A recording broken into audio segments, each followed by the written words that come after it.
നമസ്കാരം. ഞാനിപ്പോൾ സത്യത്തിൽ ഇങ്ങനെ ഒരു വീഡിയോ ചെയ്യുന്നത് കഴിഞ്ഞ ദിവസം നമ്മുടെ വയനാട്ടിൽ നടന്ന ഈ മഹാദുരന്തം അതുമായിട്ട് ബന്ധപ്പെട്ട് ഒരു 2 വാക്ക് സംസാരിക്കാനും ഒരു ഇൻഫർമേഷനായിട്ടുള്ള രീതിയിൽ ഇത് എടുത്താൽ മാത്രം മതി.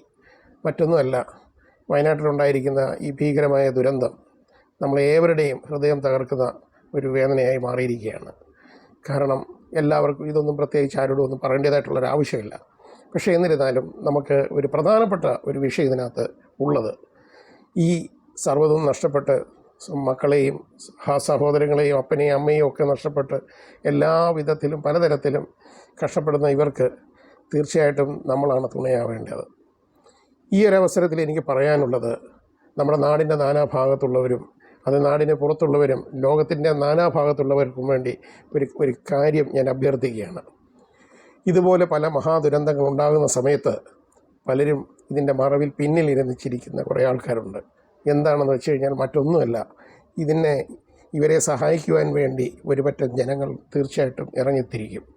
ആ സഹായിക്കാൻ വേണ്ടി കണ്ടെത്തുന്ന ഫണ്ട് പലരും അത് മറിക്കുകയും തിരിക്കുകയും പിന്നീട് അവർ കാർ വാങ്ങുകയും ഒക്കെ ചെയ്യുന്ന ഒരവസ്ഥ ഉണ്ടാകുന്ന, അവർ ആർഭാടമായിട്ട് കഴിയുന്ന ഒരവസ്ഥ ഉണ്ടാകുന്ന ഒരു സംഗതി നമ്മുടെ നാട്ടിലുണ്ട്.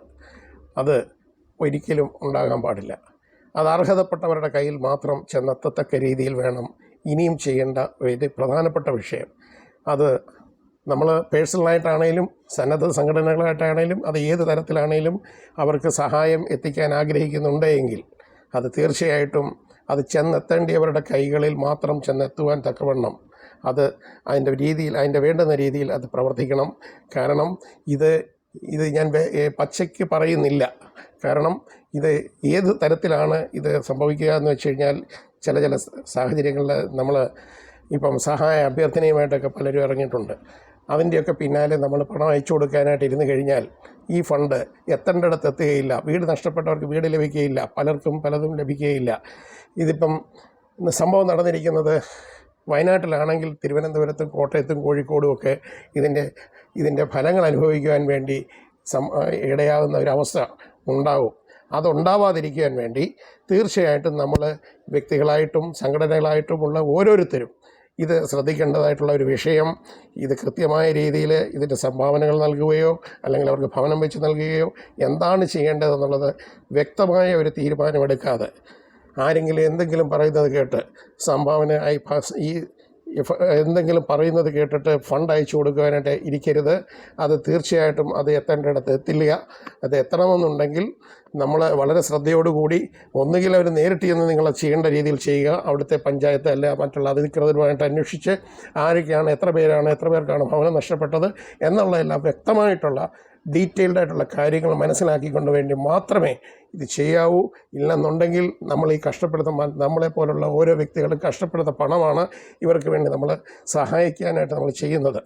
അത് നമ്മൾ സഹായിക്കുമ്പോൾ അത് സഹായം എത്തേണ്ട സ്ഥലങ്ങളിൽ അത് എത്താതെ വരുന്ന ഒരവസ്ഥ കൂടി ഇതിൻ്റെ പിന്നിലുണ്ട്. അതുണ്ടാവാൻ പാടില്ല.